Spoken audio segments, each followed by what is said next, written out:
A cultura castrexa ten unha importancia moi grande, non só en As Nogais, sino tamén no resto de Galicia, porque creou unha especie de cultura diferenciada do resto de España e do resto tamén do que se chama cultura celta, porque, aínda que moitas veces se di castros celtas e iso, a cultura castrexa non é unha cultura especificamente celta, ten algúns rasgos celtas, pero non é unha cultura celta, é unha cultura característica do norte peninsular, do noroeste peninsular. Entón, os castros das Nogais son moi parecidos, aínda que non hai ningún que este escavado, pero polo que é a fisonomía e polo que é a forma, son moi parecidos aos outros castros que podemos atopar en outros lugares da xeografía galega.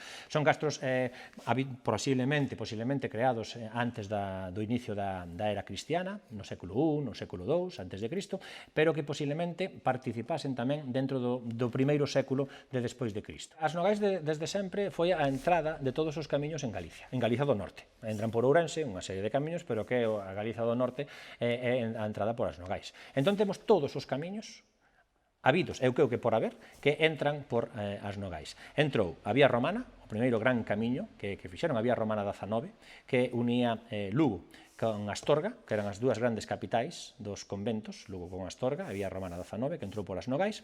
Esa Vía Romana, posteriormente, se transformou en un camiño medieval espectacular, un dos camiños medievais máis importantes de Galicia, de entrada e de comunicación ca Meseta, e ese camiño medieval, posteriormente, se transformou no gran camiño real que construíu o rei Carlos III. Ese enorme camiño real é o que marcou o inicio das Nogais como pobo, porque as Nogais creouse a partir dese camiño real. O río Navia conforma, de feito, o que é a estrutura natural de todo o que é As Nogais e tamén os camiños, son os dous eixes que temos ali.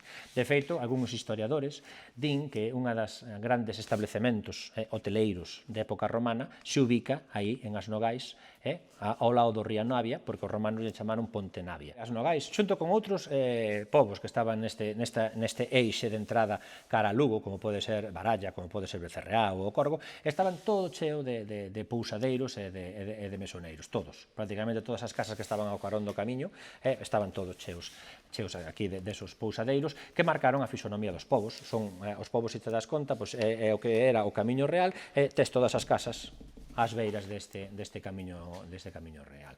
Durante a Idade Media, o pobo de As Nogais non funcionaba como tal, porque o pobo das Nogais foi posterior. Estaba ubicado na zona de San Andrés. San Andrés é un poquinho ali arriba, que é un pobo que pertence aos Nogais, que está aí arriba. Ali ten unha igrexa estupenda, fantástica, que ten restos visigóticos, que ten restos mozárabes, é unha igrexa que ten multitud de restos de pezas castrexas metidas nos seus muros. Esa é a igrexa posiblemente medieval, que funcionou durante a Idade Media, e despois tuvo o gran momento de esplendor de As Nogais foi que a construción que che comentaba antes dese camiño real de Carlos III, en 1767, 1780, 90, 1800, 1805. Ese é o momento de gran esplendor das Nogais, porque é cando terían miles de viaxeiros pasando polas Nogais e cando todo o que é a economía das Nogais se transformou na montaxe de todo tipo de mesóns, pousadas e todo tipo de negocios relacionados co camiño.